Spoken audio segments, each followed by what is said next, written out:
La force de l'écoute et du silence. Alors j'ai fait une vidéo, détaillée sur ma chaîne YouTube, hein, n'hésite pas à aller voir Nathalie Deves, thérapeute. Mais là, pour rappeler brièvement, facilement, quand quelqu'un vient vers nous, que ça soit une amie, un collègue, un compagnon, heu, un parent, quoi que ce soit, qui vient vers nous pour nous parler de difficultés, naturellement, on va avoir envie de l'aider, du moins si c'est quelqu'un qui est proche de nous, et pourquoi pas de lui donner des conseils. En réalité, la meilleure aide qu'on peut faire dans ces moments-là, c'est juste d'écouter.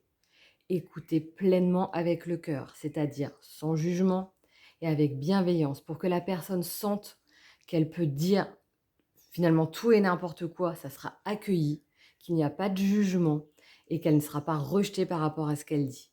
Ça, c'est le mieux derrière. Quand quelqu'un vous parle de quelque chose qui ne va pas bien, qui justement lui permette d'avoir cet espace où il peut se libérer. Et ensuite, pourquoi le silence? Parce que des conseils que tu peux donner seront liés à ta propre expérience, à tes propres limitations, à ta propre vision de la réalité et c'est pas forcément le cas de la personne.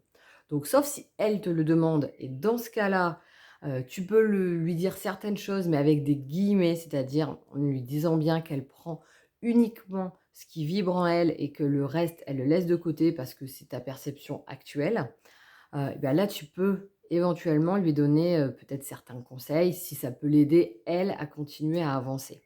Mais c'est parce que ça serait sa demande, c'est parce qu'il faut mettre des guillemets et derrière, si elle ne fait pas ce que tu dis, dans tous les cas, il y a aucun problème parce que ce qui est important, c'était la première phase, cette phase d'écoute sans jugement. Ça, très peu de personnes arrivent à écouter sans jugement et donc on a tous envie juste d'être accueillis comme on est.